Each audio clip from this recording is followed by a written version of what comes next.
alguns nomes aqui que eu não consigo associar o nome à pessoa. Bom dia, professor Marcos. Seja bem-vindo.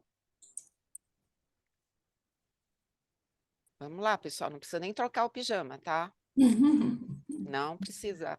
Estamos em casa tomando. Se vocês imaginarem o café que a Cíntia vai oferecer, gente, café mineiro, daqueles do bom mesmo, sabe? Com pãozinho de queijo.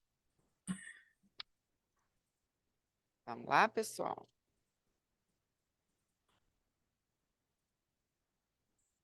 Olha, eu vou dizer minha frase mais recorrente.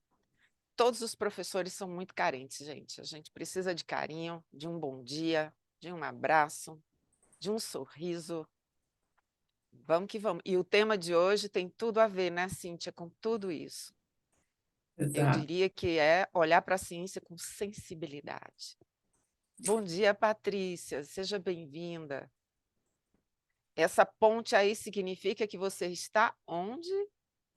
Não, estou na minha casa mesmo.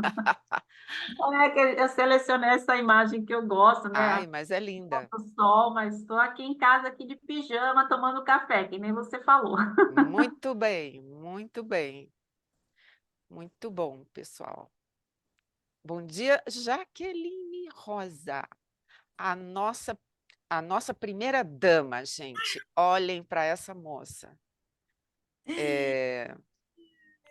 A Jaqueline é uma das coordenadoras de tema no Enagrade, professora muito ativa no programa. Muito obrigada, Jaque, por estar aqui com a gente. Muitíssimo obrigada. José Antônio, há quanto tempo eu não o vejo, meu amigo? Muito bom ter você por aqui.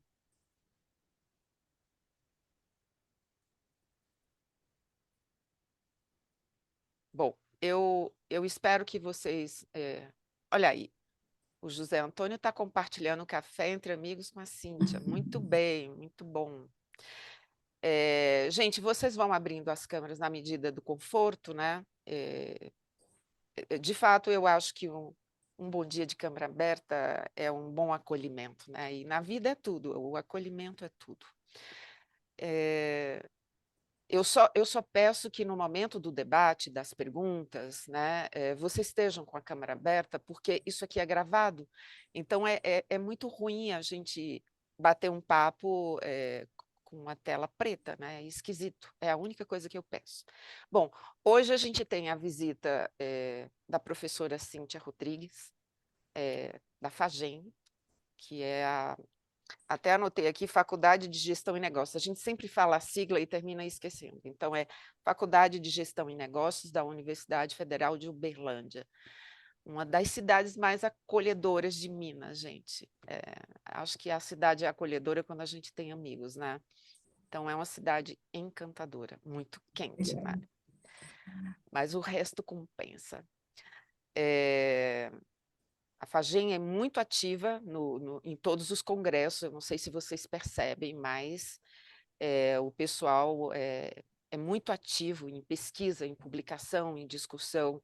A Cíntia incentiva muito, a partir da graduação, os meninos se engajarem com todo esse pensamento científico, e claro que isso dá uma potência muito grande à formação, à visão de mundo, à leitura dos fenômenos, né? O se situar no mundo. Então, é uma pessoa que eu aprendi a admirar, embora ela seja discretíssima, fala baixinho, fala pouco muitas vezes, mas, gente, o que essa mulher trabalha, às vezes eu digo, gente, quando eu olho para tudo que eu vejo a Cíntia no meio, eu acho que eu sou uma pessoa muito improdutiva, porque eu levo muito tempo para fazer minhas coisinhas. Então, é um prazer imenso, Cíntia, ter você aqui. Agradeço de antemão. Um sábado a gente está te ocupando, mas eu sei que o tema é muito caro, né, para você.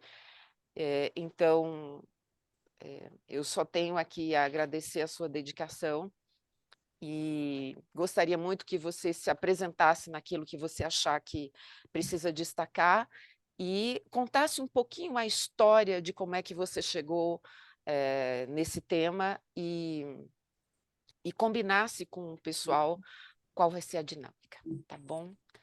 Qualquer coisa que você precisar, tanto eu quanto o Anderson, estamos aqui firmes e fortes. E, gente, um bom trabalho para todos, uma boa manhã para a gente. Bom dia, pessoal.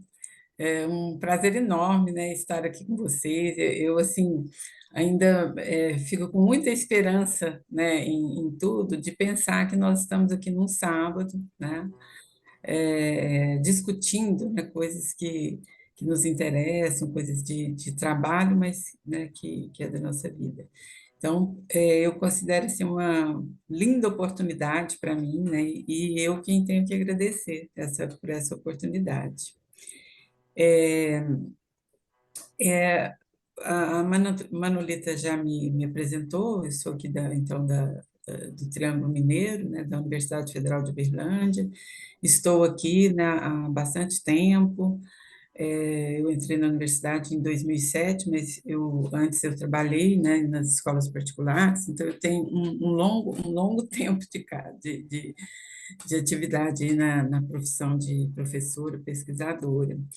E esse tema que nós vamos tratar hoje, né, conversar, que espero que seja um diálogo, é um tema assim que desde de quando eu comecei a dar aula, ele me incomoda, né? E agora é um tema que está muito em evidência, porque eu acho que incomodou, né, várias pessoas, as pessoas pesquisadoras, que é esse distanciamento, né, que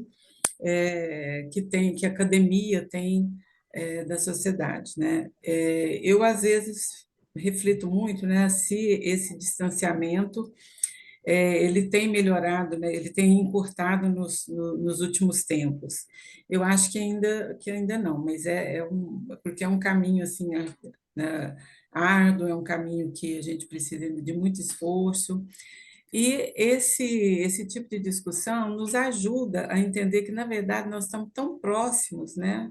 Nós estamos tão próximos de quem interessa os resultados da nossa pesquisa, mas esse afastamento, essa falta, né, de divulgação mais ativa, mais próxima, né, das partes interessadas, ela ainda precisa de um esforço maior da nossa parte também. Então, esse é um assunto que muito me intriga, muito me preocupa, né? Mesmo, não só em relação às pesquisas, mas nas aulas, né? Os estudantes perguntarem, mas é muito distante, né? Aqui, da prática, do que nós fazemos, da sociedade. Então, eu acho que nós, docentes da área de administração, a gente tem ouvido isso, e principalmente nós que estamos em universidades públicas, né? Eu acho que isso é mais latente. Então, esse assunto, eu acho que interessa a todos nós, e eu tive, né, nos últimos tempos, eu tive um particular interesse buscando formas de divulgar as minhas pesquisas de forma diferente. E mesmo assim, eu vou falar um pouquinho disso, mesmo da nossa responsabilidade, enquanto pesquisadores, de ensinar também, né, de ensinar, de aprender. Então, as nossas pesquisas, elas nos ajudam na formação dos estudantes também. Então, eu acho que isso é particularmente importante. Bom, eu vou começar a fazer a apresentação, eu preparei aí alguns slides. Café de mineiro não são 15 minutos, o café de mineiro é mais longo. Mas eu preparei aqui alguns slides só para situar, para me localizar e não perder muito, porque é um assunto que traz outras esferas. Mas eu acho que no final a gente, né, abre para discussão, e no meio da apresentação, eu dividi a apresentação ali em 3 momentos, e aí no final em cada final desses momentos a gente, né, pode abrir para alguma pergunta. Então, eu vou começar falando assim, introduzindo, né, conceitualmente, aí falar um pouquinho do planejamento, da divulgação, e depois as modalidades, né? Que o objetivo que a gente traz aqui, que eu pensei, né, por que fazer esse café entre amigos com esse tema? Eu acho que a gente, né, nós docentes, pesquisadores, temos que reconhecer que a divulgação dos resultados é uma etapa do planejamento. Porque essa última etapa, né, que é a divulgação dos resultados, ela tem que ser feita, tem que ser planejada de acordo com a sua pesquisa também, de acordo com o seu público, de acordo com os resultados esperados. Então, ela não pode ser esquecida na etapa de planejamento, porque geralmente nós colocamos lá no cronograma de pesquisa e a gente coloca a redação do relatório final, mas a divulgação, né, ela vai muito além desse relatório, de elaborar o relatório final, né? Também eu acho que é uma oportunidade aqui da gente reconhecer a nossa função social de pesquisadoras, né? Eu acho que nós, na pesquisa, nós utilizamos muitos recursos, né? E nós contamos com a colaboração de muitas pessoas, e então é uma função, né, social de nós devolvermos, né, os resultados para informar, né, os resultados para quem contribuiu. Eu acho que a gente precisa também compreender, né, a relevância desses resultados, porque é relevante não só para nós, é relevante para a comunidade, é relevante para a ciência. E também a gente aqui, às vezes, nós ficamos focados muito no produto acadêmico, né, em algum produto aí que os órgãos de fomento nos pedem, a gente esquece de outras formas. E quando eu estou falando aqui de pesquisa, da pesquisa, eu posso incluir aqui também os trabalhos, né, que a gente pede para os estudantes fazerem nas disciplinas, né? Porque, veja bem, sempre nós, né, de modo geral, nós pedimos aos estudantes para fazer algum trabalho e a gente já dá um roteiro para ele apresentar esse trabalho. E vem, né, e às vezes, assim, o que a gente vê apresentando são os grupos apresentando quase que da mesma forma, e de uma forma, né, tradicional. Então, eu acho que nós também podemos estimular essas outras formas de apresentar os trabalhos, né, deixar mais livre tudo, para que os estudantes possam escolher suas formas de apresentar os seus trabalhos. Bom, pode passar, Anderson, por favor. Eu não tenho controle, né?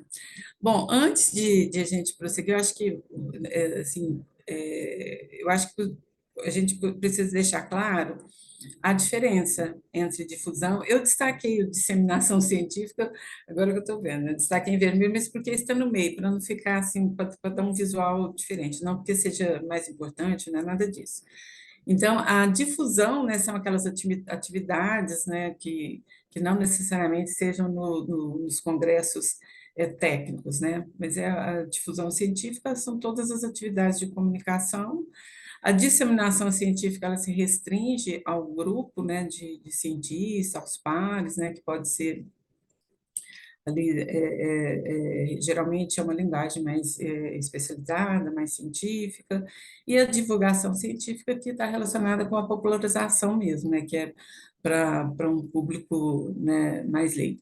E, assim, um público leigo da nossa pesquisa, porque, na verdade, a denominação, né, de público leigo, ela não é simplesmente quem tem formação ou quem não tem, né? Nós somos leigos em vários, quer dizer, nós somos leigos em muito mais temas do que não leigos, né? Então, quando nós estamos falando na comunicação, na popularização da ciência, na divulgação científica, nós estamos abrangendo aí muito além, né, dos muros, né? E é esse que eu acho que é o desejo da sociedade em, né, transpor esses muros, né, das universidades, dos centros de pesquisa para uma popularização, para a sociedade realmente entender como que ela se beneficia, porque às vezes essa reclamação de que a cientista não chega até a sociedade, tudo talvez é porque não compreenda, né, não se compreenda, não tem esse diálogo. E eu usei essa frase, que não é minha, né, que é de um site da USP, né? Faça agora o Cálice para sempre, né? Então, divulgue sua pesquisa agora, o Cálice para sempre. É uma chamada, né, para a gente pensar que depois de todo o esforço da nossa pesquisa, a gente simplesmente faz o artigo, publica no periódico e nunca mais lê, né? Então, é algo que a gente precisa pensar muito. Anderson, eu não tenho como controlar aqui, né? Eu vou ficar te amolando aí. Bom, eu coloquei aqui algumas, né, algumas das razões para a gente refletir sobre o porquê, os motivos, as razões para nós divulgarmos os resultados da nossa pesquisa, né? Antes de tudo, é tornar o conhecimento acessível, a democratização do conhecimento, da ciência, valorizar o conhecimento que nós geramos, essa questão que eu falei do esforço, né? E nessa divulgação, a gente vai destacar, a gente não vai contar toda a pesquisa, né? A gente vai destacar como que ela contribui, como que ela pode ser utilizada, aplicada, né? Porque nós fazemos pesquisa baseada no rigor e na relevância. As nossas pesquisas, né, elas contribuem quando a gente observa o rigor e a relevância. E essa relevância ela está ligada justamente com a aplicabilidade, com a utilidade. Então, é isso que nós temos que destacar também na divulgação, para as pessoas entenderem como que elas podem aplicar, ou como que elas podem usufruir desse conhecimento. E na nossa área, né, eu estou falando aqui, eu acredito que para um público de ciências sociais aplicadas, essa, essa aplicabilidade talvez ela seja mais confusa, às vezes ela não esteja tão clara, né, quando a pessoa lê. E esse é o nosso trabalho, né, de deixar esse resultado claro. Divulgar nossa pesquisa contribui para a nossa formação de pesquisadora, porque é uma função, né, das pessoas que pesquisam. Também, quando a gente está divulgando, a gente está formando, né, está contribuindo para a formação de estudantes, das pessoas interessadas. Eu não estou falando de uma formação escolar, eu estou falando de uma formação política mesmo, da pessoa entender, saber os seus direitos, saber a potência, né, dos resultados, propagar o aprendizado. Quando nós estamos divulgando, nós estamos propagando, né, porque espera-se que quando nós fazemos a divulgação em determinado meio, em determinado canal, essa divulgação ela vai sendo também divulgada por outras pessoas, né, por as pessoas que estão ali. Por isso que essa divulgação tem que ser interessante, por isso que o planejamento dela, a gente já tem que buscar no planejamento quais meios, quais formas, qual a linguagem que vai tornar interessante aquela pesquisa. Também nós divulgamos para estimular o pensamento crítico, né? A geração de conhecimento, ela depende do pensamento crítico, ela depende dos questionamentos, depende da reflexão. Então, nós divulgamos para isso né, numa forma mais prática, também para produzir material. Nós divulgamos, porque a partir da divulgação dos nossos resultados, nós produzimos materiais, cartilhas, artigos, notas, vídeos, nós produzimos, né, vários produtos, e outras pessoas também podem produzir a partir da divulgação da nossa pesquisa. Então, essas são algumas das razões. Então, vejam que quando eu estou falando nessas razões para divulgar nossas pesquisas, eu já estou pensando em muito além de um artigo para publicar num evento ou num periódico, né? Vai muito além disso. Pronto, Anderson. Eu trouxe aqui algumas notícias, né? 3 notícias aí sobre pesquisas, né? Nos sites das instituições, né? Esses 2 primeiros são aqui da universidade e esse último aí da USP. No site das instituições realmente tem a divulgação, né? A divulgação aí da pesquisa. Vejam que interessante, são pesquisas que interessam, são resultados que interessam para a sociedade, né? Então, a professora realizou uma pesquisa sobre substâncias tóxicas no leite. Agora, o público vai abrir essa pesquisa, vai ler essa pesquisa, né? Então, assim, além desse tipo de divulgação, com certeza os cientistas, pesquisadores, com certeza foram além desse tipo de divulgação, né? Então, divulgar uma pesquisa nós estamos divulgando conhecimento para as pessoas usufruírem. Eu tenho certeza que essas 3 notícias aí, ela traz muitos benefícios para nós, de modo geral, né? Agora, alcançar as pessoas para usar isso é preciso de um esforço muito maior. Pode passar, Anderson. Então, quando a gente está falando em divulgação científica, né, em popularização e disseminação, nós estamos tornando a nossa pesquisa acessível a um número maior de pessoas, né? E que é o que nos interessa a nós e interessa também as agências que financiam as nossas pesquisas, as organizações que colaboram como campo de pesquisa, que abrem, né, as pessoas que aceitam participar da nossa pesquisa. Então, torna essa pesquisa acessível né, em geral. E eu sempre me pergunto, né, eu fiz a pesquisa, entrevistei as pessoas, fui, conversei lá nos locais, etc. Depois que eu fiz a minha pesquisa, quantas vezes que eu voltei lá? Eu, particularmente, eu devo confessar que eu não voltei, eu não fiz a minha pesquisa de doutorado, que foi uma pesquisa assim, mais relevante, eu não fiz ela aqui em Uberlândia, né? Eu fiz ela perto de Campinas. Mas eu voltei lá 2 vezes, né? Isso tem 10 anos, então os laços foram se perdendo, né?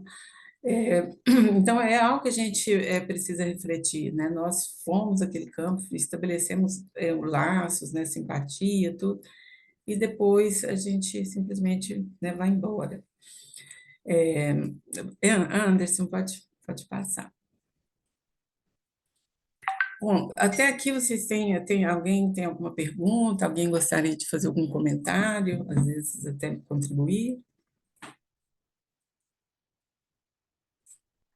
Bom, então eu vou prosseguindo.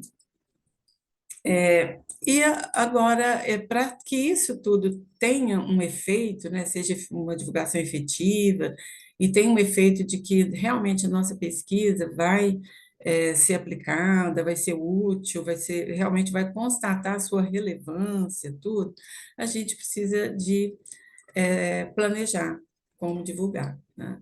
Então, vejam só, esse primeiro desenho tá meio, talvez não esteja tão visível, mas ele é o desenho tradicional da pesquisa, né, das etapas de pesquisa. E vejam que termina com a coleta de dados e discussão dos resultados. Agora, de cá, o que que nós colocamos? O planejamento, né, da pesquisa, a execução da pesquisa e a divulgação como uma parte desse planejamento, né? Divulgação como uma parte importante. E, e nesse caso aí, né, a divulgação seria o artigo. E vejam as possibilidades que eu coloquei aqui para a divulgação. Eu deixei o xizinho aí porque tem outras formas, né? Mas não caberia aí. Mas vejam só, as TVs universitárias, a TV mesmo, né, as redes, elas procuram notícias, elas precisam de notícias, elas vivem de notícias. Então, se nós procurarmos algum programa que tenha a ver com a nossa pesquisa, ou mesmo participação em jornais, etc., certamente nós seremos bem recebidos, né? Então, eu fiz uma pesquisa relevante com mulheres, né, e tem um resultado muito legal. Por que eu não vejo, né, na TV da minha cidade uma oportunidade de falar ali 5 minutos, 10 minutos sobre essa pesquisa, né? As revistas, não só, eu coloquei revistas, não só revistas acadêmicas, né, mas revistas, de modo geral, também vão, se nós procurarmos, também vão aceitar. Eu acho que não tem ainda esse movimento da revista e da imprensa nos buscar. Aqui na UF nós temos a TV universitária, então aqui é um movimento que é constante, né, porque é uma TV universitária, então mas nós temos aqui a TV Integração, que é aberta para quando, às vezes eles nos convidam, ou né, o pessoal das rádios aqui também nos convidam, ou mesmo a gente procura, né, para falar. fazer uma cartilha dos resultados da pesquisa, e agora, assim, está tudo tão fácil em termos de colocar eletrônico, disponibilizar, não é tão caro como fazer um material impresso, né, para divulgar fica muito mais fácil, então a gente pode fazer cartilha, usar aí o YouTube, criar um blog sobre o nosso grupo de pesquisa, e nas redes sociais, né, os eventos não acadêmicos, nós podemos promover. Eu trabalho com pesquisa sensível, com temas sensíveis, né? Então, eu lido muito com os movimentos sociais, né? Eu não tenho uma entrada muito em organizações empresariais, né? Mas eu tenho muito com movimentos sociais, tudo. Fazer um evento, né, chamando a comunidade ali dos movimentos sociais, associações de bairro, é, fazer vídeo. Às vezes eu falo para os estudantes, olha, esse é o trabalho de vocês, e vocês apresentam. Aí eles falam assim, mas como que é para apresentar? Eu falo, olha, você escolhe como apresentar. E eu vejo que eles têm dificuldades. Aí eu acabo falando, não, vocês podem fazer um vídeo, pode fazer slide se quiserem, mas pode fazer, né, gravar um vídeo, tem várias formas, né? Mas a gente precisa, às vezes, estimular essas outras formas, né? Eu vi esses dias um termo, é cientirinhas, né? É um termo que ficou aí, mas seria, então, divulgar o trabalho, apresentar o trabalho na forma de tirinhas, que é uma forma, às vezes, mais leve, né, uma forma mais compreensível, porque as tirinhas ele tem os personagens, tem os desenhos, né? Também divulgar nesses órgãos, né, tipo academia, research, né, esses grupos de pesquisa. Então, vejam que nós temos ali, e assim, algumas que eu pensei e coloquei no slide, mas tem muito mais formas de a gente divulgar e disseminar a nossa pesquisa. Agora, por que que isso tem que estar dentro do planejamento? Porque para cada um desses tipos, eu vou ter que ter uma linguagem diferente, né? Uma linguagem apropriada. Eu vou ter que ter uma forma. Então, tem que estar no planejamento cada um dessas formas de divulgação da pesquisa, de divulgação ou disseminação da pesquisa. E algumas envolvem custos, né, outras não. Então, tudo isso tem que estar dentro do planejamento de pesquisa. Pode passar, Anderson. E quando nós vamos fazer essa divulgação, é claro que talvez a gente não vá fazer isso sozinha, né? E eu coloquei um tema aí que pode não estar assim, às vezes parece que está meio fora, mas é um tema que também me incomoda, né? Que é em relação à autoria, né? Então, quando nós vamos divulgar nossas pesquisas, são os autores que divulgam, né? Então, o que é essa autoria?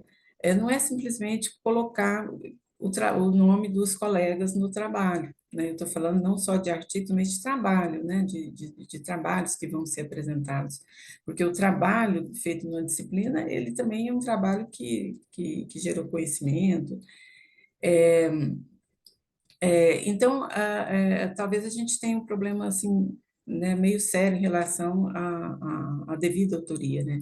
Então, quem são os autores e autoras dos trabalhos, das pesquisas, são aquelas pessoas que tiveram uma contribuição substancial, aquelas pessoas que pegaram a mão na massa ali. O fato de o orientador revisar, uma pessoa revisar, não faz da pessoa autor ou autora, né? Então, a pessoa que fez, que é autora, ela contribuiu com alguma parte, redigiu o trabalho, revisou o trabalho com uma contribuição intelectual, né? Participou da análise do material, participou ali da composição do corpus. Todos os autores têm que aprovar a versão final a ser publicada. Se um não concordar com aquela versão final, não tem como publicar, né? E tem que chegar a um acordo. E porque quando você assina o trabalho, quando nós assinamos o trabalho, nós estamos concordando com a responsabilidade, né? Então, é muito séria essa questão de autoria. E ela está intimamente ligada com a divulgação dos resultados, porque quem divulga os resultados são os autores, né, e autoras, não. e não só, né, uma das partes, né, porque tem que ter essa concordância. Pronto, Anderson. Bom, e aí nós temos, então, todas aquelas modalidades, mas eu vou falar em aqui alguns pontos só, né? Eu não vou falar de todas, né? Vou só trazer algumas coisas aqui. O artigo científico, né? Eu não vou aqui dizer para vocês o que que é, o que que não é, claro que está todo mundo aqui faz parte. Mas eu acho que a gente precisa entender que o artigo científico, ele é feito em termos de divulgação dos resultados, é para comunicar a comunidade acadêmica, né?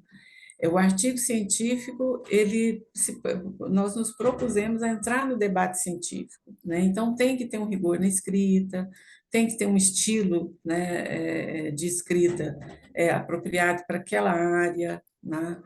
É, nós temos que ter responsabilidade, né, com os aspectos éticos na escrita desse artigo. Hoje, né, nós temos aí um item importante, que é a escrita, né, inclusiva. A APA já tem todo o material, né, nos orientando como não usar determinados textos, para ter um cuidado, né, ao escrever, para não... Porque, veja bem, nós não escrevemos para nós, porque possivelmente não vamos mais ler o nosso artigo. Nós escrevemos para leitores e leitoras que nós não conhecemos, que não estão perto de nós. Então, essa escrita tem que considerar o leitor também, né? Algumas discussões até têm colocado. Será que quando passa no comitê de ética, inclui o leitor? Porque imagine vocês um leitor é, se deparando, né, com um assunto, como, por exemplo, um artigo sobre o assédio moral, sexual, e um leitor ou leitora tenha vivido aquela situação, né? Imagine as lembranças, imagine, então, todo esse cuidado, né, na escrita, a gente tem que levar em consideração, né, o rigor, o estilo, e o artigo científico é para a disseminação, né, para nós conversarmos ali com os pares, com os interessados, e como a nossa área ela é bem acolhedora, né, em termos de outras disciplinas, apesar de eu vejo algumas pessoas falando que a área de administração é muito fechada, mas definitivamente não é, né? É uma área que encampa, que acolhe todas as pessoas de diferentes áreas.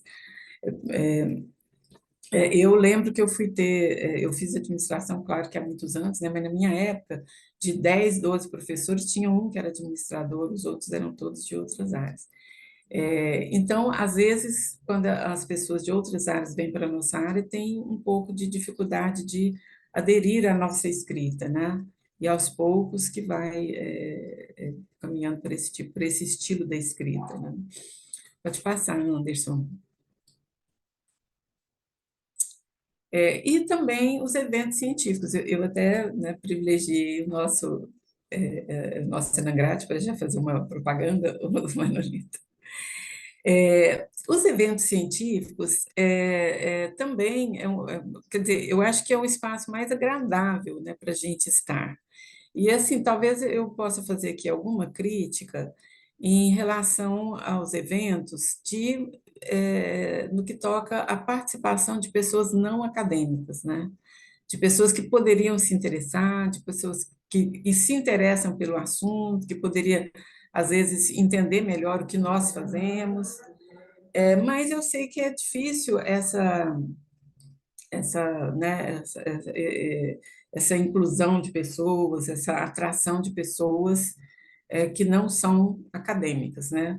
Mesmo porque tem o custo do evento, aí, né, não sei se as pessoas teriam interesse de participar do evento sem o custo, enfim, é uma questão que sempre, né, eu participei da AMPAD há muito tempo, participo da Anagrade, é uma questão que a gente está sempre debatendo e não, né, faz parte das nossas preocupações, sem dúvida, mas nós não conseguimos chegar a um momento, né, em que nós estaremos ali comunicando para a comunidade acadêmica, mas também dialogando né, com parte ali de pessoas que não são da nossa comunidade acadêmica, né?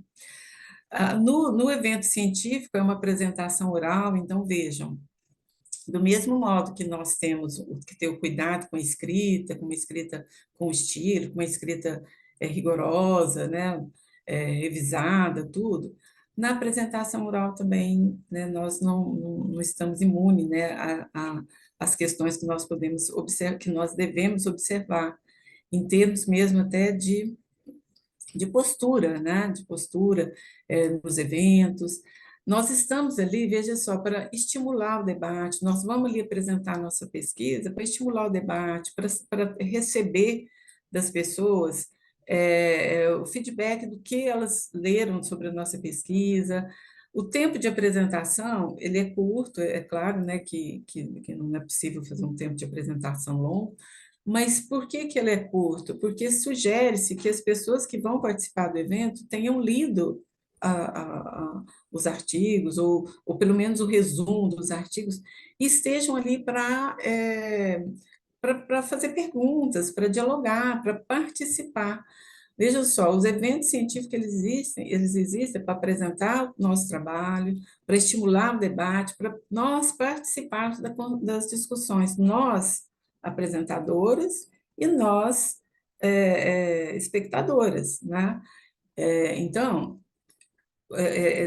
eu acho que a maioria que trabalha com a sala de aula, é docente, e nós sabemos que muitas vezes as nossas aulas, os estudantes não perguntam nada porque eles não leram. Então, se eles não leram o material da aula, não se interessaram antes, chegando ali, dificilmente vai ter perguntas a serem feitas, não tem dúvidas, né? E é a mesma coisa quando a gente vai nos eventos, estão ali 5 pessoas, né? As cinco pessoas que vão apresentar, e pouco se debate, às vezes até mesmo a pessoa apresenta ali nos seus 15 minutos e vai e sai da sala. Então, eu acho que é, é, essa não é, né, uma postura que está coerente com a nossa vontade e a nossa necessidade de divulgar os resultados da nossa pesquisa. Então, agora, existe aqui, ou deveria existir aqui, a reciprocidade.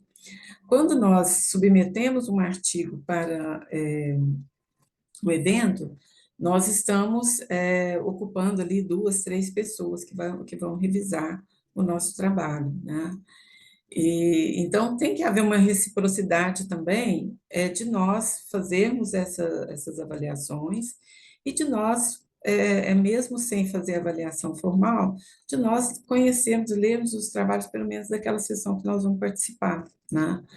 E para nós termos uma participação positiva, uma participação que vai contribuir, uma participação em que não é de confrontos, né? Mas é uma participação realmente para contribuir com o conhecimento gerado ali nas pesquisas que são apresentadas no evento. E voltando a repetir, eu acho que se a gente conseguir, né, levar pessoas, né, que participaram daquela pesquisa de algum modo, né, eu acho que a gente teria um ganho enorme, né, mas é algo para a gente se pensar em termos práticos o que fazer. Anderson, pode passar, por favor. E uma outra modalidade que eu abordo aqui é levar para a comunidade interessada, né? Que é a comunidade acadêmica. É ir no espaço, né, que você fez a pesquisa, ou então criar um espaço para você apresentar, né, aquele resultado, os resultados daquela pesquisa que as pessoas de algum modo participaram. E é claro que tem que participar, que essa apresentação tem que estar de acordo com o público, em termos de linguagem, em termos de material. É ali que você também discute com eles os resultados e recebe, né, o retorno. Os materiais que podem ser produzidos, ou que foram produzidos, também devem ser apresentados ali. Eu produzi uma cartilha, eu produzi um relatório, então deve ser ali divulgado também. E sempre essa postura, né? A postura do pesquisador é uma postura, né, de uma pessoa que dialoga, uma pessoa que chega até o público, né? Não é uma pessoa que fica num pedestal, uma pessoa que se vê ali no meio desse público que fez a pesquisa, né? E para isso, o pesquisador ou pesquisadora tem que ser uma pessoa interessada, né, com esse público, tem que ser uma pessoa interessada com esse local onde foi feita a pesquisa. Bom, teria muitas outras formas aí da gente falar aqui, mas né, não vem ao caso, mas eu só queria trazer assim, ó, o quanto é importante levar os resultados para a comunidade acadêmica e não acadêmica, e que tem muitas formas, e cada um de nós, cada uma de nós vai encontrar uma forma que seja né, mais coerente com a pesquisa, com os temas da pesquisa e com o modo como nós fizemos a pesquisa. Pronto, Anderson, pode passar, por favor.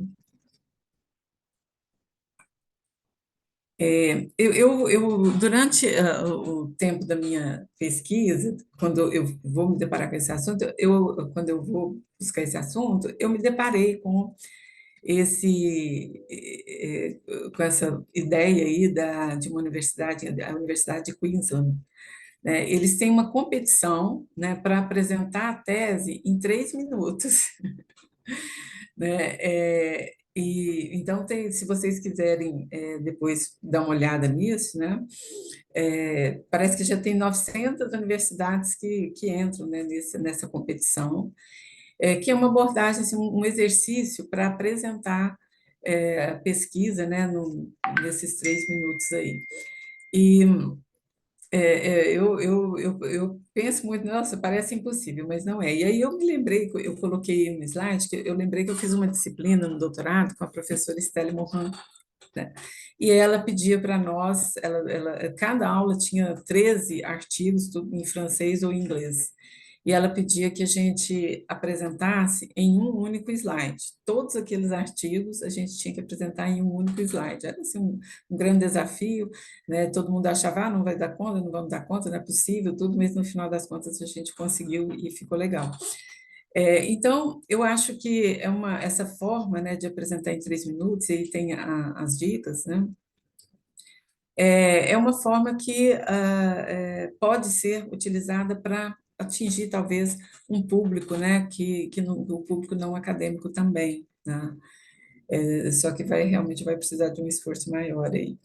E é uma das questões, a gente pensar em quais frases, né, e palavras são mais impactantes para a nossa pesquisa, porque isso vai gravar na mente das pessoas, né, focalizar ali no mais importante, né, então, na apresentação desses 3 minutos aí, a gente não precisa falar todo o referencial teórico, por exemplo, não usar textos longos, talvez trabalhar ali com imagens, né, diagramas, que é o exemplo aí do que eu coloquei. Bom, pode passar, Anderson. Bom, e quando a gente vai apresentar a nossa pesquisa, apresentar os resultados da pesquisa, seja para o público não acadêmico ou público acadêmico, é, a gente, assim, guardadas ali né, as diferenças, né, as características ali, mas a gente, na verdade, vai contar a história da nossa pesquisa, né? A gente começa como a gente, né, inicia, né? Como a nossa pesquisa começou, o que que instigou, onde que nós chegamos, né? Como que esses resultados, né? Como que nós defendemos, que resultados que nós que nos permite defender nossas conclusões, o que que isso muda na ciência, o que que isso muda no mundo, por que que o público que está ali se interessaria. Então, às vezes, esse tempo de apresentação que nós gastamos, né, geralmente, para apresentar uma tese, por exemplo, né, nós gastamos ali 30, 40 minutos, será que ele não pode ser reduzido para um tempo menor, para contar essa história, para ser mais atrativo para o público leigo, para o público não acadêmico, e aí esse público não acadêmico, então, eu vou pegar essa tese que é muito interessante e vou ler, né? Então, essa ideia, né, de você contar a sua pesquisa desse modo pode contribuir muito para a divulgação científica, para a divulgação da pesquisa. Pronto, Anderson, estou terminando, pessoal. Esse aqui também é um exemplo que eu trago, é do professor Stephen Lindsted, é um professor da Universidade de York, e eu coloquei aí o link, né? Depois, né, se puder passar essa apresentação para o público, aí, né, quem está aí, e acessar esse YouTube, e vocês vão ver que interessante. Ele faz a pesquisa e ele faz um vídeo relatando os resultados da pesquisa, como fez a pesquisa. Esse vídeo aí acho que tem 2 minutos e meio, menos de 2 minutos e meio. né? É muito bacana, e ele coloca no YouTube, e é muito bacana o modo como ele conta, que ele divulga, né? E eu acho que é um exemplo para nós fazermos isso também, podemos estimular os estudantes a fazer isso, né? Pronto, Anderson. E aí eu vou fechando aqui com uma reflexão, né, para nós aqui refletirmos sobre as responsabilidades da pessoa pesquisadora, né, de nós que pesquisamos, né. Nós temos um compromisso, temos uma responsabilidade com esses itens aí, né. E eu acho que esse segundo item, né, que é educar a sociedade sobre a importância da ciência, é o principal desafio e no momento que nós estamos é muito importante, né? Porque o que eu tenho lido, né, de pesquisas quantitativas que perguntam para o público se a ciência é confiável, se o que que os cientistas, né, produzem, não só no Brasil, né, no mundo todo, se é confiável, se as pessoas creem, né, na ciência, é muito assustador, né, quando nós vemos lá que às vezes 20% das pessoas não acreditam, não confiam. 20% é bem menor que 80%, né? Mas 20% para mim é muita gente que não confia, né? Então, eu acho que essa responsabilidade, né, é uma responsabilidade nossa e é um desafio. E é claro que esse desafio pode ser vencido com essas outras questões, né? A gente produzir conhecimento relevante. Para produzir um conhecimento relevante em termos de aplicabilidade, nós temos que ir no campo saber o que as pessoas, saber das pessoas também o que elas gostariam, né? O que elas precisam, ouvi-las também, né? Então, participar de forma ativa, divulgar conhecimento, discutir as pesquisas com nossos pares, né, em eventos, promover eventos, né? Nós temos, as nossas instituições são acolhedoras, né? Elas estão ali abertas para nós fazermos os eventos que quisermos, né? Então, todas essas atividades aí que eu coloquei como responsabilidade nossa, elas vão ajudar com essa responsabilidade maior que é educar a sociedade sobre a importância da ciência. Pronto, Anderson. E eu deixo aqui um desafio, porque como nós estamos aí numa época de divulgação de pesquisas, né, no Instagram, nas redes sociais, tudo, eu descobri que tem um site que ajuda, né, o gerador de hashtag para o Instagram. Eu procurei ali nas várias possibilidades, não tem nada sobre pesquisa. Eu acho que a gente tem que criar alguma coisa, mas eu encontrei books, né? E aí eu deixo aqui um desafio para você criar uma hashtag para sua pesquisa, que é algo que não é, de forma alguma, não é fácil, né? Você criar esse símbolozinho aí, esse buscador, né, para atrair, né, para chamar a atenção para a sua pesquisa. Mas eu deixo esse desafio para você pensar em criar uma hashtag para a sua pesquisa e colocar no Instagram, falar um pouquinho sobre ela. Pronto, Anderson, pode passar. E são os meus agradecimentos aí. Eu queria muito oferecer para vocês esse pão de queijo maravilhoso que só tem aqui em Minas Gerais e esse cafezinho também. Aqui em Minas Gerais, café entre amigos é uma das expressões principais, né? Que nós sempre estamos chamando uns aos outros para tomar um cafezinho. Bom, pessoal, eu agradeço muito, né, a atenção de vocês e fico aqui aberta para a gente discutir, para as contribuições de vocês. E eu espero ter, né, pelo menos contribuído com as nossas reflexões sobre um assunto tão importante.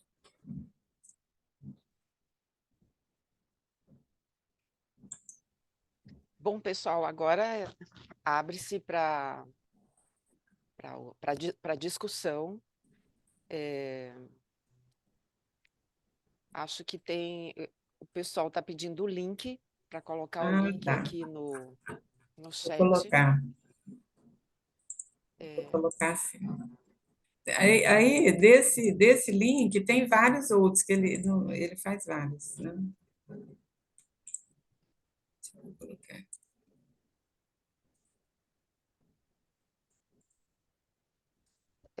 Cíntia, eu não sei se você conhece um festival Eu vou colocar aqui.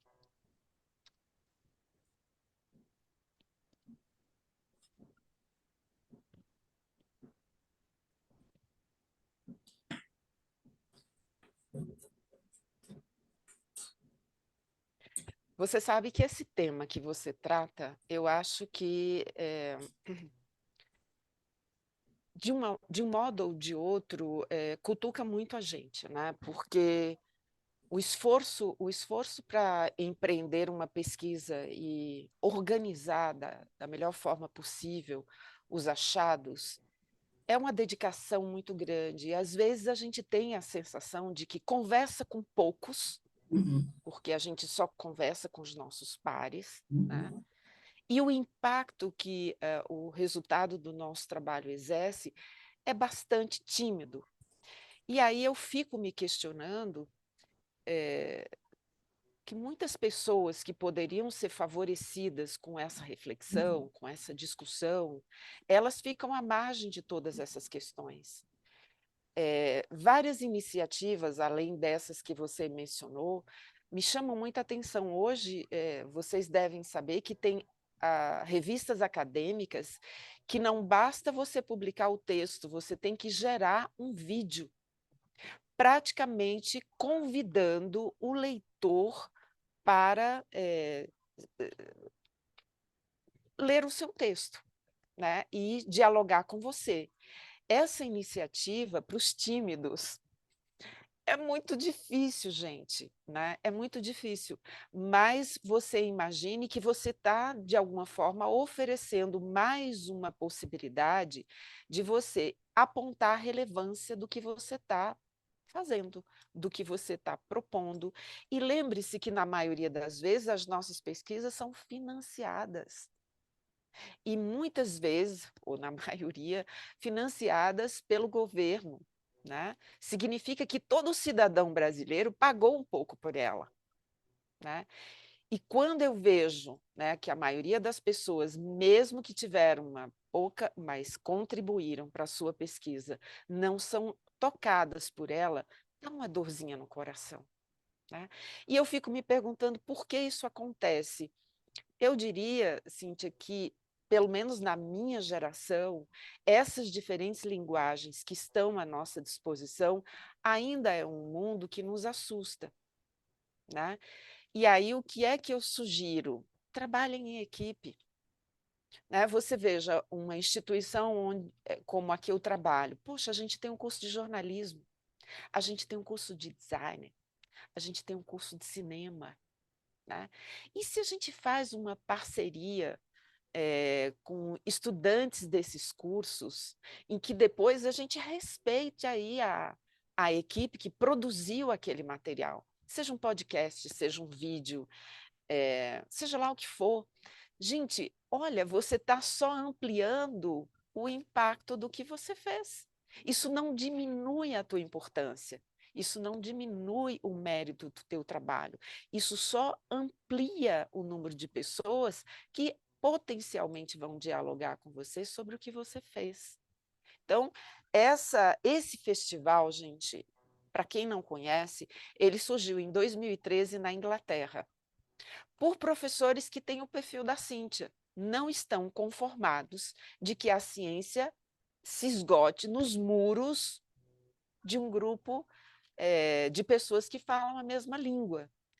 No Brasil, né, principalmente a influência aí dos nossos queridos professores mineiros, ele chegou a ser ciência e boteco, ou ciência no boteco, né? Porque, de fato, nos dias 13, 14 e 15 de maio, então estamos aí, pessoal, é só vocês entrarem no site do festival e vocês colocarem .com,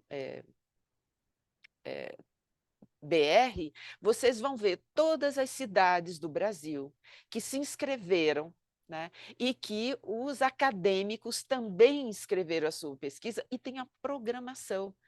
Então, nesses 3 dias, você pode escolher, por exemplo, a cidade de São Paulo, gente, a quantidade de cervejarias, de botecos, de pequenos restaurantes que acolherão os pesquisadores para discutir os resultados da sua pesquisa são enormes. E eles discutem num ambiente absolutamente como o nosso, né? Café entre amigos, né? Que, em vez de ser virtual, é presencial e que tem debate no final. Né? A linguagem, os pesquisadores tentam traduzir os resultados da sua pesquisa numa linguagem um pouco mais acessível ao público leigo, por exemplo. Mas você nota que tem uma temática que prevalece em alguns botecos, tem alguns que estão mais questionando questões epistemológicas, tem outros que são física, que outros que são mais fenômenos da química. Gente, o cardápio é absolutamente variado. Então, qual é a minha sugestão? Escolha um boteco, frequente, e veja ao vivo e a cores, né? Como é que esses pesquisadores estão traduzindo os resultados da sua pesquisa para um público heterogêneo, mas certamente interessado, ao ponto de estar lá. Né? Então, eu acho que são iniciativas como essas o resultado da pesquisa transcende os limites dos muros das universidades, dos PPGAs, dos congressos, né? Porque a gente tem um público mais diverso. Né? Nesse sentido, eu ousaria dizer que os nossos congressos precisam ser menos careta, gente. Precisa aproveitar os recursos que a própria ciência e a tecnologia nos dispõem, né? E ser mais inclusivo. Né? Tudo bem que a gente faça um congresso, que a gente reencontra os nossos pares para avançar nos nossos projetos, mas, poxa vida, né? De ampliar os nossos congressos, por exemplo, eu fui há muito tempo, gente, num congresso na Universidade do... Não sei se era a Universidade do Porto, eu sei que era em Portugal. E, olha, durante o congresso, tinha os agricultores familiares participando, né?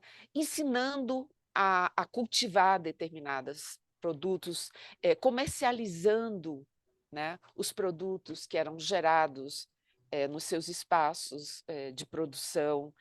Era principalmente conversando com os jovens sobre o que é a vida de um agricultor, a produção, a pequena produção, o significado antropológico dessa produção.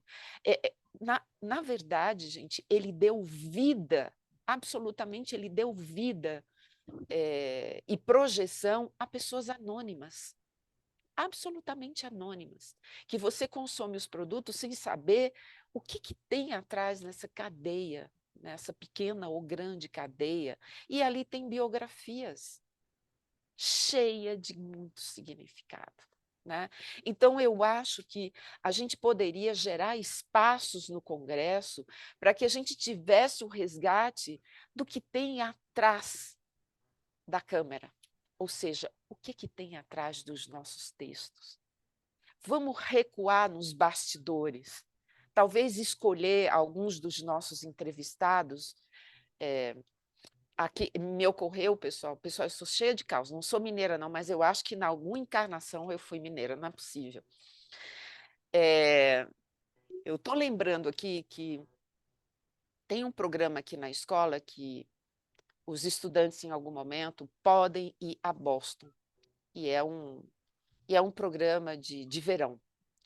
E lá, pessoal, eles são instigados a planejar casos para serem discutidos, e eles planejam, porque se não planejarem, eles simplesmente não participam das atividades.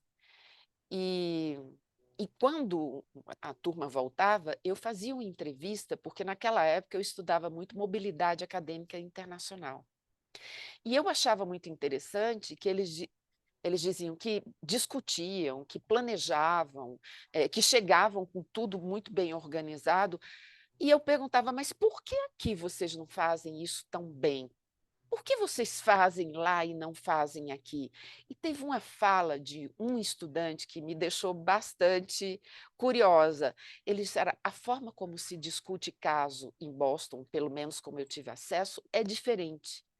Mas é diferente em quê? Aí ele disse a frase matadora, gente. Lá, professora, os personagens estão na discussão do caso. Então, se eu estou discutindo o caso de uma empresa, eu trago o cara que desenvolveu o projeto.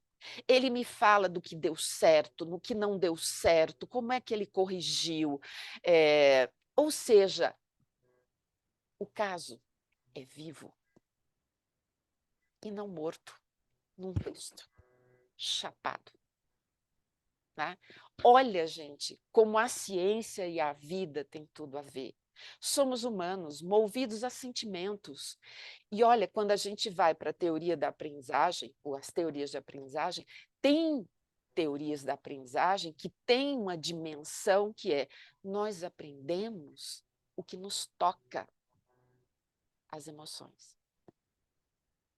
Eu estou contando todos esses fragmentos para dizer para vocês que ciência não é uma coisa fria, isolada num laboratório, com um bando de malucos que só falam ou não falam sequer entre eles. A ciência que a gente faz, gente, é uma ciência aplicada. Portanto, ela implica. Ela implica o pesquisador e ela implica a comunidade de interlocutores daquela pesquisa. E a gente, talvez, por ser muito contaminado por uma visão muito positivista de ciência, a gente coloca a ciência de uma forma tão comportada que a gente dá o nome de rigor, né? Tão cifrada, que nem os estudantes querem ler o que a gente escreve, gente. Pelo amor de Deus. Né? Então, talvez a nossa salvação seja, de fato, fazer esse texto muito comportado, muito cheio de regras, de normas, de aparatos, de procedimentos, de protocolos, E a nossa salvação vai ser oxigenarmos a nossa prática de pesquisa com outras linguagens, envolvendo outras pessoas que nos ajudem. Estou feliz da Thalita estar aqui, porque foi um dos temas que a gente tratou na nossa última orientação. Né? A Thalita tem uma formação que favorece aí, esse convite. Né? Então, pessoal, se você não tem familiaridade com essa parafernália de possibilidades, usa Rexona, traz esse povo para trabalhar contigo. Né? Quer dizer, um contribui porque é jornalista, outro contribui porque faz cinema, outro contribui porque é designer, outro contribui porque tem uma voz bonita, né? Fala bem. Gente, vamos fazer o nosso trem da alegria acadêmico, né? Vamos trazer o pessoal para dialogar com a gente. E vamos dar vida aos nossos interlocutores, porque a gente tem uma dívida eterna com eles, porque a nossa pesquisa só se concretizou porque a gente teve com quem observar, conversar, dialogar, e eles nos confiaram alguma coisa. Eles nos confiaram alguma coisa. Então, a gente tem que saber devolver isso daí. Eu acho que a preocupação traduzida pela Cíntia nessa fala e nos textos que ela tem produzido. Cíntia, quem são teus coautores? Eu sei que você está trabalhando com outras pessoas essa agenda, né? Manolita, eu tenho trabalhado com a Alessandra, a gente, né, tem discutido com a Alessandra da PUC, né, da PUC Rio, e alguns colegas daqui mesmo, né, da UF aqui. Pois é. Mas a Cíntia é muito modesta, gente. A Cíntia andou peregrinando por várias universidades internacionais, e ela tem procurado esses interlocutores com vários colegas. Esse festival que eu estou colocando para vocês, gente, é um festival que hoje, né, pelo menos o ano passado, envolveu 87 municípios brasileiros. De um modo geral, municípios que são cidades universitárias. Então, gente, crie o seu boteco, proponha ao lugar que te acolhe bem nos finais de semana para fazer esse movimento, ainda há tempo. E fora do Brasil, gente, olha, é Londres, é Grenoble, é Barcelona, é Toulouse, é Bragança, é Paris. Gente, é um movimento mundial. A gente só pegou carona em 2000, o nosso movimento é posterior. Ele começa em 2012, mas eu acho que a gente começa a fazer isso em 2013. Cinti, em Belo Horizonte, tem vários botecos que acolhem esse tipo de iniciativa, mas o período é esse, gente, é 13, 14 e 15. Era o que eu tinha para dizer, eu sou uma fã desse tema, eu acho que a gente já teve a oportunidade de falar aqui com outros colegas que apresentaram as suas práticas. Eu gosto de dar nomes, pessoal. O Marcelo Bispo, embora seja um editor experiente aí, de alguns periódicos de bom impacto, ele é um outro defensor, né, de que talvez a graduação não seja um momento de se desenvolver artigos acadêmicos, né? Mas seja um momento de abertura, ou seja, de usarmos diferentes linguagens para comunicarmos aquilo que aprendemos, né? Seja em uma disciplina, seja na iniciação científica, seja no trabalho de conclusão de curso, né? Mas a gente tem que ali nos aproximarmos dos programas de extensão. Gente, essa iniciativa inglesa é considerado um programa de extensão, né? Então, vamos ressignificar os programas de extensão e ver como é que a gente chega nas comunidades. Eu tenho aqui um exemplo maravilhoso da Universidade, a Unila, né? Aqui no Paraná, em Foz do Iguaçu. Bom, tem um trabalho, pessoal, que foi feito por alguns estudantes internacionais, e como eles moravam na periferia, até por uma questão de recursos financeiros, eles mudaram a prática da periferia a trabalhar com lixo. Mas, gente, se vocês vissem o impacto que esse grupo de estudantes exerceu naquela comunidade carente, no tratamento do lixo, e nasceu uma coisa espontânea, né? A comunidade não lidava muito mal com lixo, isso gerava problemas de saúde de toda sorte, de toda sorte. Só que eles vinham com hábitos diferentes de tratar o lixo, e eles começaram ali a ser o exemplo. Depois eles criaram uma comunidade para discutir a questão dos resíduos, até que chegou numa prática. E essa prática foi gerada uma pesquisa. E essa, entende? Às vezes é o que você está vivendo, é um incômodo pequenininho ali, que vai... É como você jogar uma pedra na água e vai fazendo aquele efeito lindo das ondas, das ondas, das ondas. Manolita, Oi, querida. Manolita, você falou do parte dessas iniciativas em bares. Eu fui há uns 3 anos eu fui em Cambridge e eu fui num pub, né? E chegando lá tinha uma placa, né, sobre quando eles descobriram o DNA, eles foram lançar no pub. Aí eu falei, mas que gozado, né? Uma descoberta científica assim. E aí eu fui saber e lá é muito comum, né? Os lançamentos das pesquisas.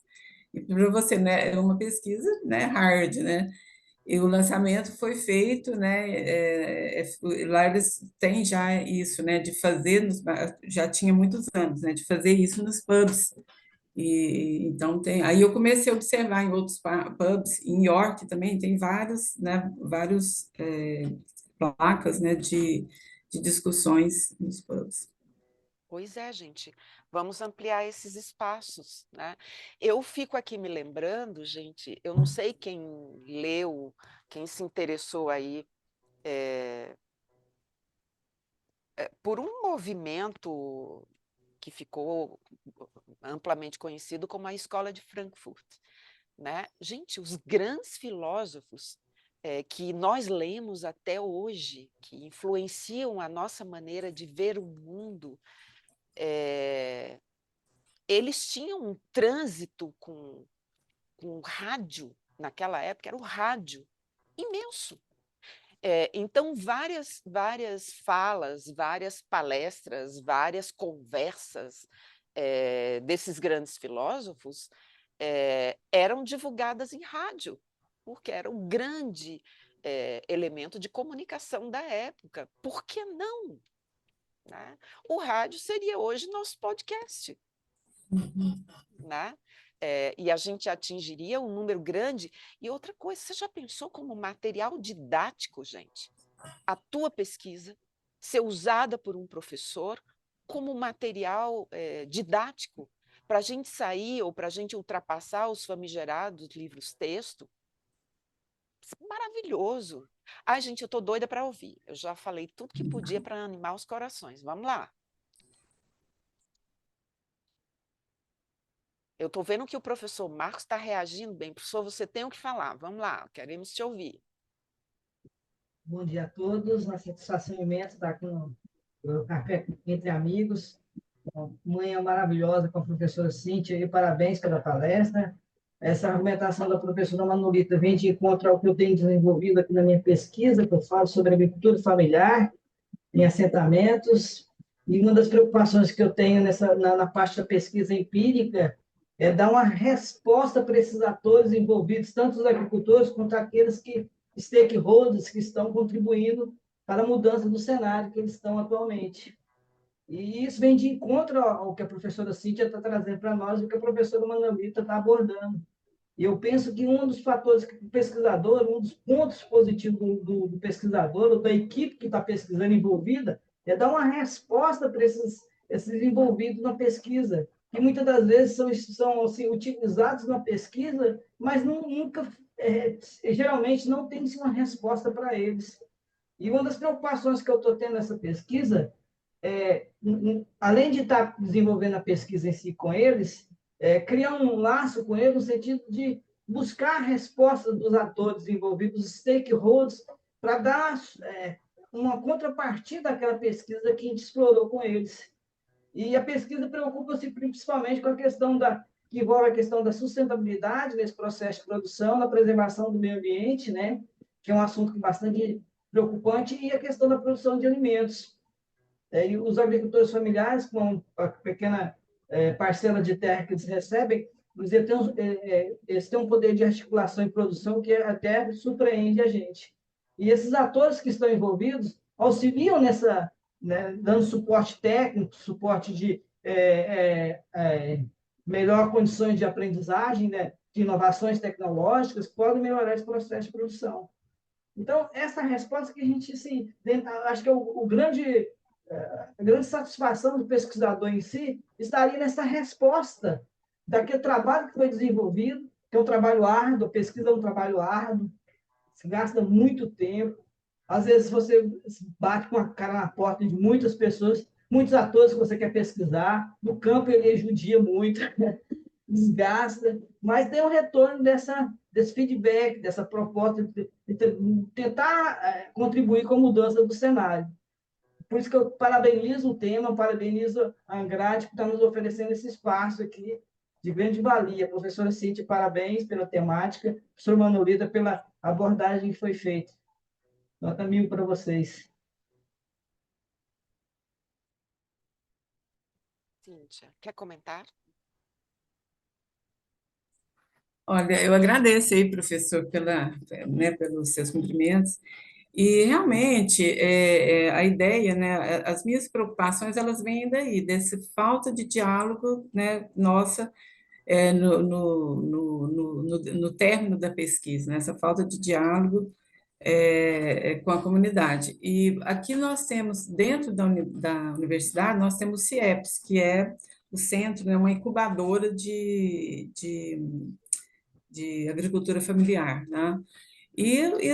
Assim, essa interação, ela não é uma interação assim, que abrange todos os, né? Ela não é muito abrangente na UFO, mas ela tem um grupo ali que participa, eu mesmo participo, e tem uma oportunidade, inclusive, de eles colocarem os produtos deles ali, oferecerem ali, ofertarem para venda ali na universidade, né?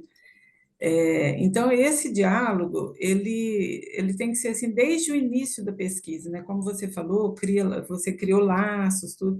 É um diálogo que tem que começar. Por isso que essa divulgação, ela tem que contar no planejamento da pesquisa, né? Quando você começa a pesquisa, você já tem que pensar como que isso vai ser divulgado lá, esses resultados vão ser divulgados. A professora Vera Lúcia, professora Vera, você não quer falar um pouco da tua experiência? Eu vi aqui pelo chat que você tem essa preocupação também.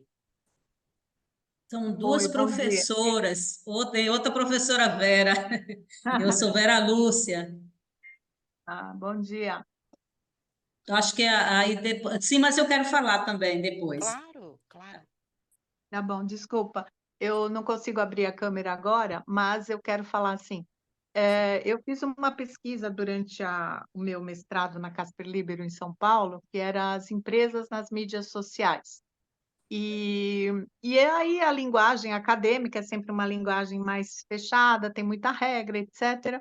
E eu tinha uma pesquisa riquíssima que retratava um momento daquilo que estava surgindo com muita força no Brasil em 2013, 2014. E eu falei, gente, eu preciso divulgar isso, né? E aí surgiu a ideia que eu já tinha de escrever um livro e tal. Só que daí eu falei, eu quero que o livro tenha acesso para mais pessoas além da academia, né? E aí eu, como já sou da área de comunicação e marketing, eu falei, vou transformar isso numa linguagem dando dicas para como pode ser um relacionamento entre empresas e consumidores nas mídias sociais, tal, além do próprio estudo, claro, que foi transcrito, mas numa linguagem mais leve. E foi muito legal, foi muito prazeroso para mim, né? Porque eu me senti realizada de poder fazer aquilo, e também as pessoas que acessaram, gostaram, foi útil, né? Então, eu acho que o pesquisador também tem que ter esse papel social, né? Então, eu quis compartilhar isso com vocês, porque fez a diferença. E agora, no doutorado, eu estou pesquisando esse tema, só que um pouco mais avançado, porque hoje, 10 anos depois do estudo original, que foi em 2013, nós estamos vivenciando um outro fenômeno, que é o fenômeno das produções de vídeo, né? E eu estou pesquisando a evolução dessa produção de vídeo que está mudando a forma de comunicação no Brasil, inclusive eu tenho já um projeto de estar ampliando essa pesquisa aí para influenciadores internacionais, tal, né?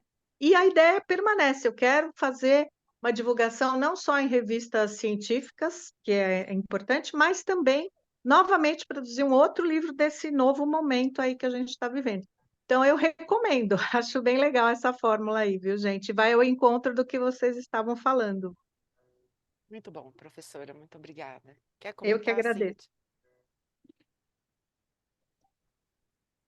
Obrigada, Vera, pela presença e pelo depoimento aí. Eu acho que esse é o caminho mesmo, né? Isso, para mim, é um sinal de sua generosidade e sensibilidade, né? Que poderia só publicar o livro, mas aí você, né? Eu acho que é esse mesmo movimento que a gente tem que fazer, né? Ser generoso e fazer as coisas assim mesmo. Legal, e também achei muito bacana a ideia do Boteco, eu não conhecia esse festival, já estou divulgando no meu grupo de pesquisa aqui, já divulguei, falei, pessoal, vamos ver, vamos montar grupo, e é isso, vocês são super inspiradoras, muito obrigada, viu? Um beijo para Imagina. vocês, tá? Sucesso. Professora Vera Lúcia? Sou Sim. eu também. É bom encontrar o Taxará, né? Tá certo. Professoras, eu pertenço à Universidade Federal do Espírito Santo e sou psicóloga e estou hoje lotada no Departamento de Administração e também sou coordenadora. Então, Eu venho sentindo, desde que eu entrei na UFES, né? Eu não sei se é a prática de você, também vocês têm essa prática, que realmente há um esvaziamento dessa parte da pesquisa. Então, a gente vai para os eventos, as pessoas não leem. O que a professora Cíntia colocou assim, eu disse, meu Deus, eu vi meu retrato. E aí eu comecei a me angustiar. Por que é que a gente está fazendo isso? E aí, essa semana mesmo, eu pedi para a pós-graduação daqui, da UFES, que fizesse um levantamento de todos os artigos que tinha gerado resultado para a comunidade, a sociedade.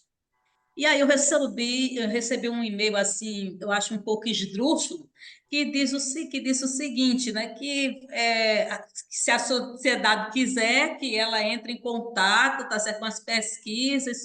Aí eu disse, meu Deus, que absurdo, né, uma pessoa que tem, né, todo um doutorado, que está fazendo pesquisa, e me dá uma resposta desse nível.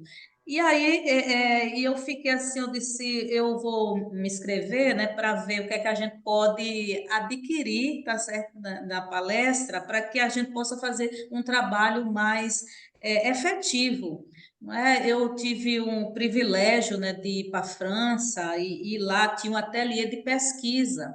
E esse ateliê de pesquisa era justamente isso, um encontro com esses pesquisadores todo mês, e que você poderia socializar suas pesquisas, né? Então, eu vivenciei isso, e aí eu fico muito angustiada que o Brasil, a gente não tem isso.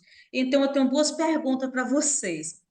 Primeiro é o seguinte, como é que está a questão dos alunos? Se os alunos estão comprando esse tipo de coisa, porque meus alunos, eu fiz isso aqui, eu fiz um colóquio, tá certo? Que se chama de TCC, que comecei por aí. Porque se eu botasse ateliê de pesquisa, ninguém ia aparecer. Então, eu coloquei o colóquio de TCC, porque tinha a ver com eles, e falando de pesquisa nesse colóquio.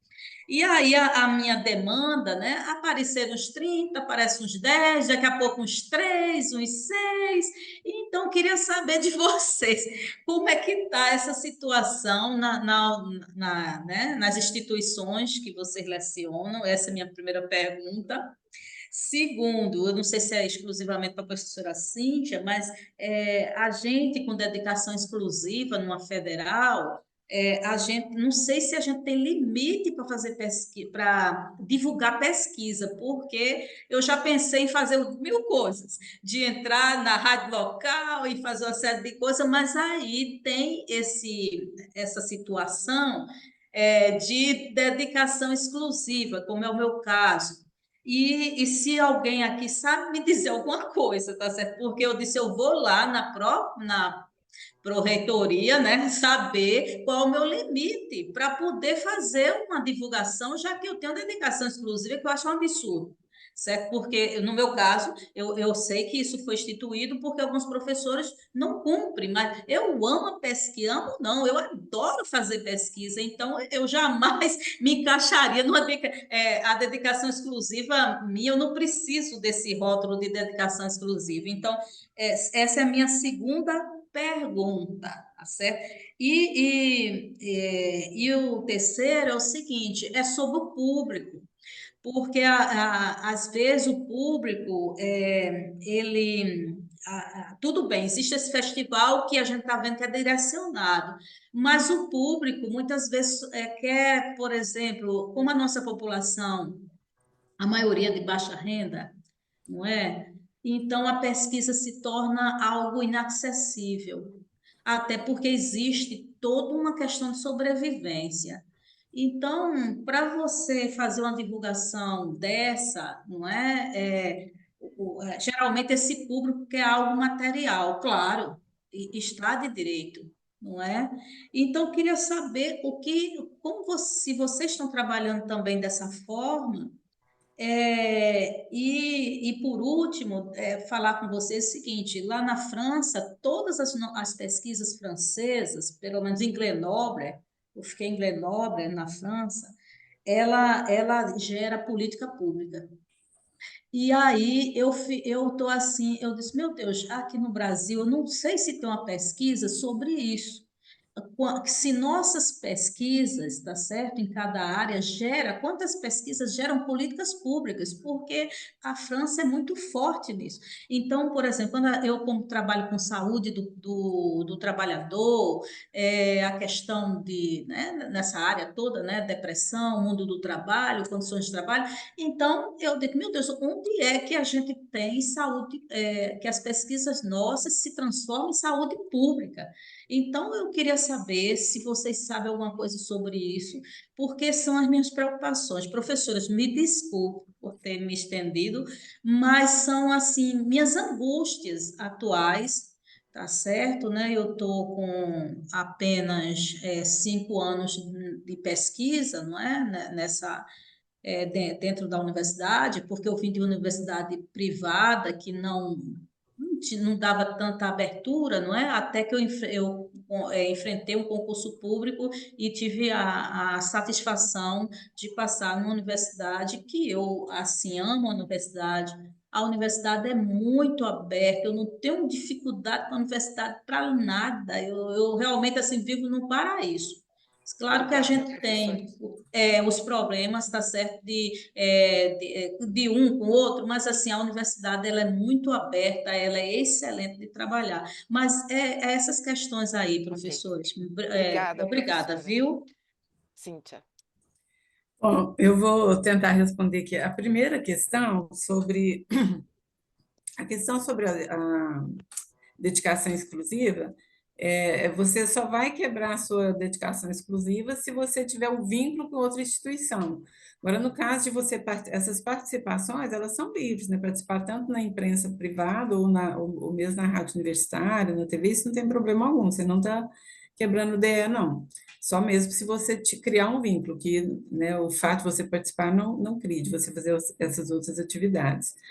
Em relação ao envolvimento, engajamento dos estudantes, eu já, desde que eu entrei na universidade, eu tinha grupo de pesquisa, que era um pessoal ativo, tudo, e de repente houve assim, eu entrei na universidade em 2007, então a gente tinha um grupo de pesquisa, os alunos, né, os estudantes participavam.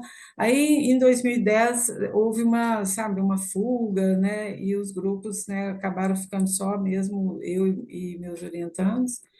Agora, recente, uma das minhas orientandas falou, Cíntia, vamos reativar o grupo de estudo, tal, tal. Aí eu deixei assim, olha, vocês que vão fazer né, essa introdução, tudo, preparar tudo, e tem dado certo, eles têm se envolvido. Mas eu não vejo isso assim de forma generalizada, não vejo que a gente tenha conseguido muito, não. Mas é preciso retomar, porque essa participação, esse envolvimento dos estudantes, ela né, bastante importante. Outra coisa que você perguntou foi sobre é, é, eu acabei esquecendo essa última pergunta, foi sobre se nós temos. Espaços, né, a diversidade de espaços, porque ela acredita que essa iniciativa do festival se Sim. restringe a um grupo, digamos assim, que tem um poder aquisitivo mais elevado. Eu participei aqui de Uberlândia, aqui tem também. Inclusive, duas professoras da nossa faculdade, elas participam, estão aí encabeçando isso. Eu acho que pode haver, sim, uma elitização, né, do PAINT, talvez, mas como a concepção que eu trabalho é assim, que são várias formas, né, que isso não inclui a outra, então pode fazer um modelo desse, mas no espaço da universidade, né, um café lá, porque as universidades elas têm muito espaço aberto, espaço mesmo de sala, eu acho que dá para fazer um PAINT, né, dentro desse espaço que a universidade proporciona para a gente. Eu acho que o caminho é por aí. Eu acho que não dá para a gente. Eu acho que quantos mais espaços nós tivermos, formas, né, aquele quadrinho lá, quando eu comecei a colocar X, eu queria encher outro quadro, né, que eu acho que é possível, sim. Pois é. Eu não sei se inspiraria alguns de vocês, mas uma iniciativa que eu tenho buscado viabilizar aqui na escola um diálogo muito próximo com as instituições, as escolas públicas da Regional 1, que é o entorno aqui da escola, são 91 escolas. E a gente oferecer atividades. Uma delas, o que é que eu estou fazendo?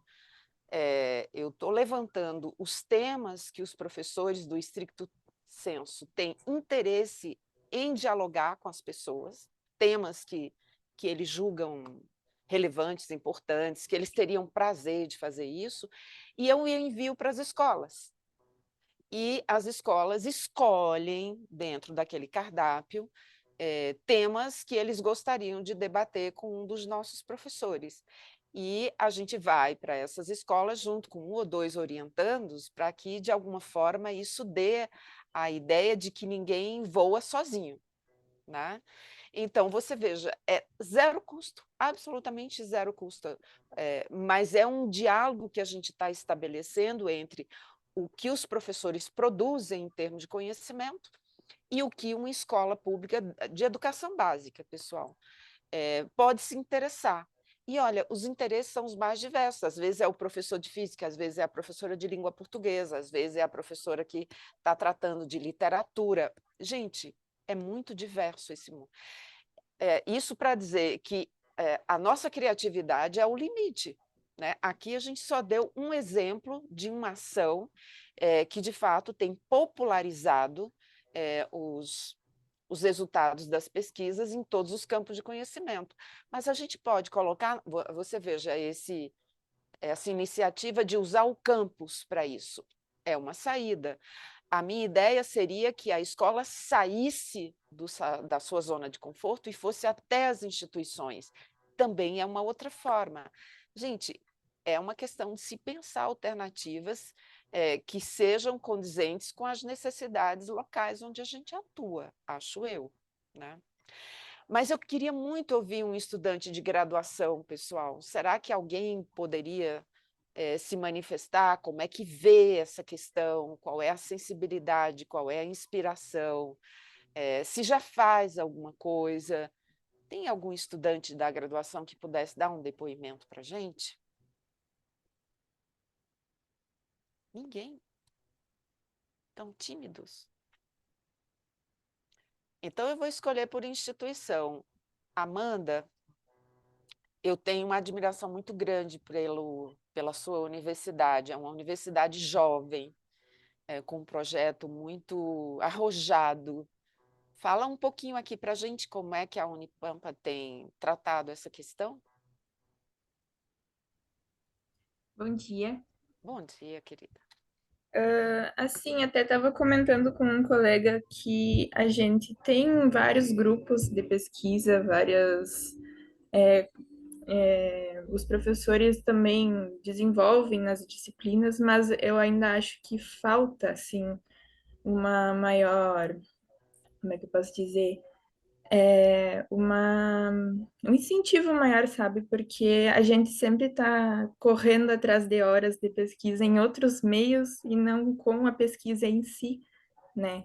E às vezes eu tenho os professores que dizem, vamos lá, vamos publicar um artigo, esse texto que tu fez está muito bom, vamos publicar. Só que a gente tem várias coisas acontecendo ao mesmo tempo e não consegue tempo para fazer, se dedicar só àquilo, é muito complicado, né?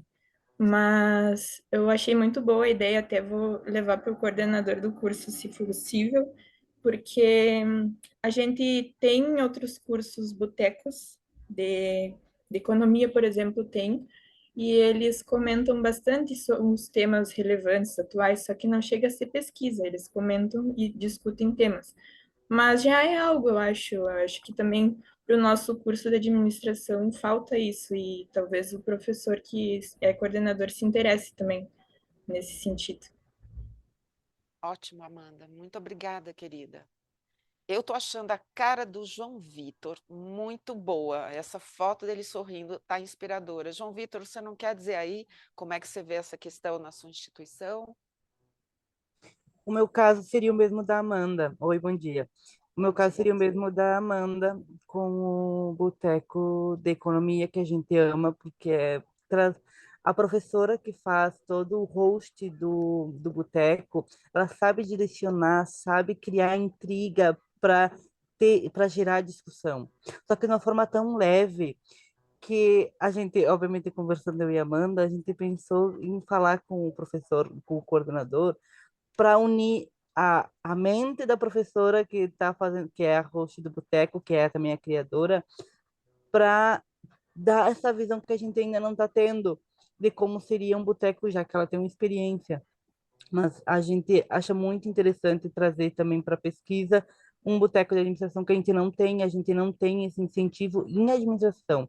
A gente vê vários outros cursos tendo blocos de pesquisa, grupos de estudo, só que em administração na Unipampa a gente não tem esse incentivo a mais para ter e para gerar. Então, é uma debilidade que a gente vê e sente, só que a gente também não tinha essa visão de como melhorar e como mudar. Só que a senhora, com essa apresentação que deram para nós, a gente teve essa ideia e não, deu essa iluminação de para onde seguir. E agradeço muito porque foi muito, muito maravilhoso. Ai, que bom. Fico feliz de estar inspirando vocês, né, Cíntia? Ah, gente, eu queria muito ouvir a Ana Santos. Eu estou apelando agora para as fotos, gente, porque as fotos nos atiram os olhos aqui. Acho que a Ana não está nos ouvindo. Eu vou, então, para a Thalita. A Thalita é coordenadora de curso, né? Thalita, como é que você vê isso? Como é que está acontecendo aí na instituição que você trabalha? Então, professora, eu estava aqui pensando desse lugar de coordenação e também de estudante de doutorado, né? Eu acho que a gente se mobiliza pouco como comunidade acadêmica. É muito rico para a gente o insumo que chega dos estudantes, porque a gente está de um lugar em que a gente só enxerga um grupo de possibilidades, mas eles transitam em outros espaços que para a gente são muito ricos, assim. Então, eu acho que esse ambiente de segurança para que os estudantes proponham e a gente dê uma devolutiva e co-construa esses espaços de diálogo, acho que isso é um elemento precioso para a gente nutrir, né? O que a gente tem feito aqui no IBMEC Rio é um trabalho junto com o Hubs de Inovação. A gente tem ciclos de entrada ao longo do ano de startups, e aí um dos elementos contratuais nessa entrada deles é que eles se coloquem à disposição para que a gente construa casos de ensino. E aí a gente acabou de lançar um edital para que os estudantes se apliquem e construam com a gente esses casos, então a gente começa muito provavelmente agora no segundo semestre, algumas rodadas de conversa com esses empreendedores, e a ideia é que a gente documente isso em vídeo, em áudio, para que sirva também de material de apoio para os casos de ensino.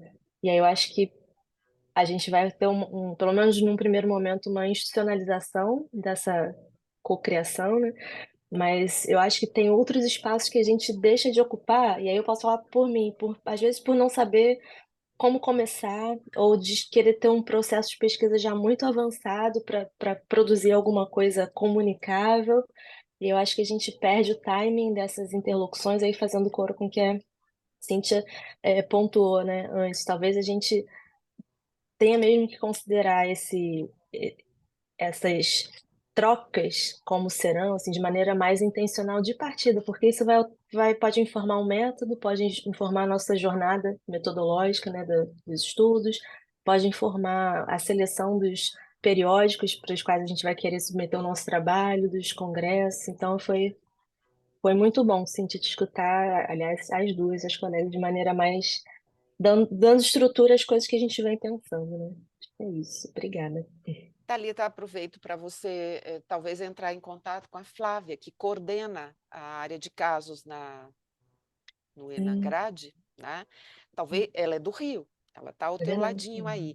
Ela pode bater um papo com os meninos e dar um gás aí na iniciativa de vocês, porque ela é extremamente experiente, muito, muito mesmo. E tem o Gaspar, né? Acho que essa iniciativa é boa. E talvez investir em videocaso. É, é né? O verdade. videocaso para graduação, eu acho assim uma super bola dentro. Sim. Cíntia, acho que você queria falar. Não, obrigada, Thalita, pela sua contribuição. E assim, o ponto é esse mesmo, a gente buscar várias formas, porque não podemos ficar só com uma forma que a gente, né, tem várias. E quando eu falo assim, ó, a universidade pública, ela tem um problema, né, em relação a isso. E aí, quando eu falo, ó, trazer para a universidade pública, porque eu não estou excluindo levar para fora, mas veja só, nós temos um campus aqui que você conhece, um campus maravilhoso, ele é aberto, você não encontra ninguém ali que não seja ou estudante, ou técnico, terceirizado, ou docente, entendeu? Aqui, ó, na nossa universidade, parece que nesses muros há uma não tem uma roleta, mas é uma roleta invisível, uma catraca, né? Invisível, sabe? E essa universidade, ela tem que ser percebida pela comunidade como delas também, como um espaço que elas poderiam transitar ali para ver tantas coisas boas que tem ali. Então, eu acho que esse movimento, tanto de nós levarmos para fora, né, como a Thalita está buscando outros espaços, e também trazer para o espaço, né? A universidade pública, ela é muito às vezes ela é muito condenada por isso. Ah, fica dentro dos muros lá, ninguém entra, é só o mundinho deles.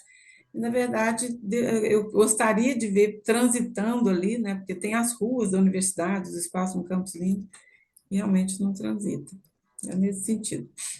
E olha que a Federal de Uberlândia está dentro da cidade, tá? Aham, Faz parte da parte vida da cidade. urbana, porque Exato. tem algumas universidades que elas são um pouco afastadas, né? Uhum. Então tem tudo para as pessoas, de fato, viverem a vida do campus É. mais intensamente. Faço votos que você consiga aí esse movimento. Eu acho que a Jaque gostaria de falar sobre a experiência lá em Roraima. Isso, parabéns, professora Cíntia, maravilhosa apresentação e esse tema é sempre muito instigador, né? Eu já venho aí trilhando quase 20 anos na docência e sempre foi um tema bastante desafiador, porque é o que eu ouço dos alunos até hoje, né? Desde quando eu me graduei lá no século passado, de que a universidade é um distanciamento entre o que é prático e o que é teórico, né? Ouço dos meus alunos, o que está nos livros não reflete a realidade. E aqui em Roraima, no curso de administração, eu falo pelo curso de administração, pela UFRR, nós vemos assim, num crescente, desenvolvendo algumas ações, a professora Vera, da psicologia, que fez o relato dela aí, para tentar diminuir esse distanciamento e, principalmente, quebrar essa lógica de que o que é teórico não é prático, né? E nada mais prático do que uma boa teoria. Então, a gente vem com a nossa rádio universitária, nós temos aqui na UFRR a rádio universitária, então nós estamos desenvolvendo um projeto para ter um espaço de fala dos professores pesquisadores e dos alunos, contando essas pesquisas, relatando o que se está fazendo dentro da universidade de uma linguagem muito comum, muito informal, para que a sociedade entenda, né? Nós participamos também do ecossistema de inovação nacional. Nós temos alguns professores aqui do curso de administração e da economia presentes, e claro que isso facilitou também, porque também fazemos parte do Profinit, né, que é o Programa de Propriedade Intelectual para Transferência de Tecnologia e Inovação aqui na UFRR, então acabou que conectou um pouco mais, né, a economia, a contabilidade, a administração, junto com ciência da computação e engenharias, então a gente está vendo isso como uma parceria muito benéfica, né?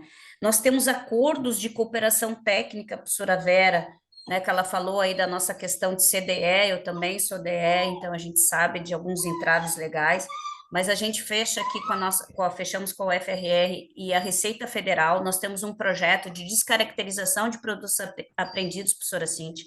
Então, nós desenvolvemos ações de geração de renda ao proporcionar esses produtos descaracterizados a comunidades carentes. Então, a Receita Federal e a FRR com os alunos dos cursos, e as instituições estamos fazendo isso. Nós temos também, estamos em assinatura de um acordo de cooperação técnica com o SEBRAE.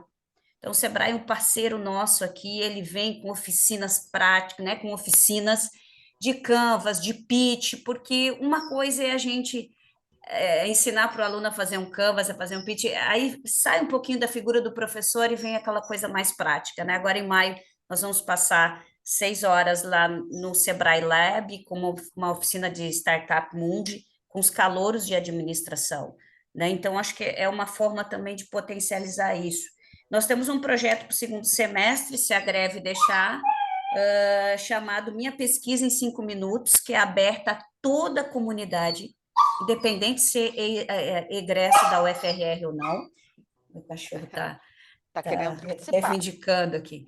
E essa ideia, na verdade, eu trouxe da Unicinos, porque eu sou filhota da Unicinos, fiz mestrado e doutorado lá, e a Unicinos, antes da pandemia, ela tinha um projeto, Minha Tese em 5 Minutos.